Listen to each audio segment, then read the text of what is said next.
पालघर जिल्ह्यात गेल्या 4 दिवसांपासून मुसळधार पाऊस बरसत आहे आणि या पावसामुळे जनजीवन विस्कळीत झालेलं आहे. आणि या पावसाचे आलेल्या पुरामुळे अनेक घरं उद्ध्वस्त झाली आहेत, तसेच पुराचे पाणी शिरल्याने घरांचं मोठ्या प्रमाणात नुकसान झालेलं आहे. 1200 पेक्षा अधिक नागरिकांचं स्थलांतर करण्यात आलं आहे आणि या स्थलांतरित नागरिकांना प्रशासनाने सोयी सुविधा पुरवलेल्या आहेत. आज पालघरचे खासदार डॉक्टर हेमंत चौरा यांनी सफाळे भागामध्ये पूरग्रस्त भागाची पाहणी केली आणि नागरिकांना दिलासा देण्याचा प्रयत्न केला. आपल्यासोबत खासदार डॉक्टर हेमंत चौरा आहेत. साहेब, काय नेमकं आपण पाहणी केली आणि सफाळ्या भागात काय चित्र होतं? गेल्या 4 दिवसापासून आपण बघतोय की प्रचंड पाऊस हा पूर्ण जिल्ह्यामध्ये पडतोय. प्रशासनाने वेळोवेळी सतर्क राहण्याचे इशारे सुद्धा दिलेले आहेत आणि हे झाल्यानंतर सुद्धा बऱ्याचशा भागामध्ये जिथे उंच सकल भाग आहे आणि जिथे पाणी निचरा होऊ शकत नाही अशा ठिकाणी पावसामुळे बऱ्याच ठिकाणी ब्लॉकेज झाले आणि त्याचा फटका हा सफाळ्या भागातील सगळ्या नागरिकांना मिळाला आहे, बसला आहे. आणि त्यामुळे त्याचा आज मी दौरा केला. सफाळ्याच्या बऱ्याचशा भागामध्ये गेलो. साधारणतः 7 ते 8 फूट पाणी हे घरामध्ये शिरलेलं होतं. नागरिकांना काही कळण्याच्या आत साधारणतः 15 ते 20 मिनिटांमध्येच पाणी हे घरामध्ये आलं आणि घरामध्ये असलेल्या सगळ्या वस्तू, furniture, fridge, T V, document, गाद्या, सोफा सगळंच हे त्याचं नुकसान झालेलं आहे.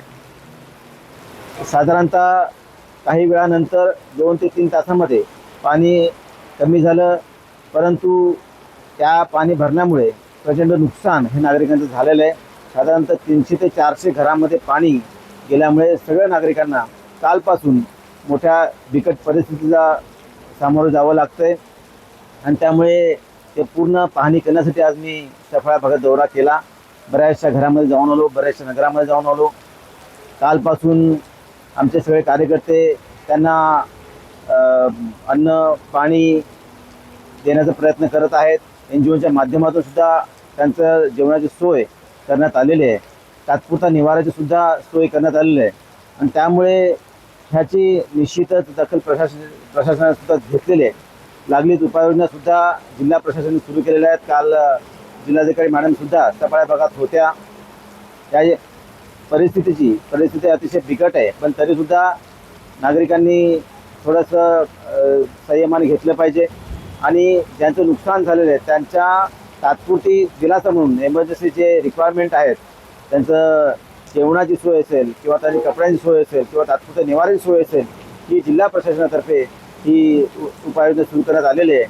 आणि त्या सगळ्या नुकसानीचं जे काही पंचनामे आहेत ते पंचनामे आज सुरू झालेले आहेत. तरीसुद्धा त्याच्यामध्ये नुकसान वाढण्याची शक्यता नाकारता येत नाही आणि त्यामुळे नागरिकांनी धीर धरावा आणि प्रशासनासुद्धा थोडं सहकार्य करत राहावं.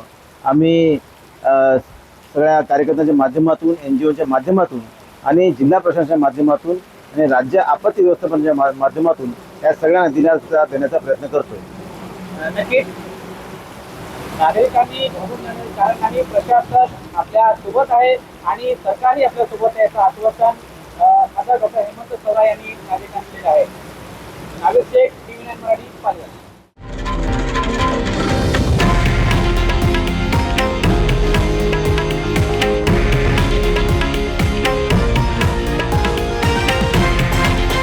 हे आहे देशातील नंबर 1 न्यूज नेटवर्क आणि आपण पाहत आहात TV9 मराठी, एकमेव.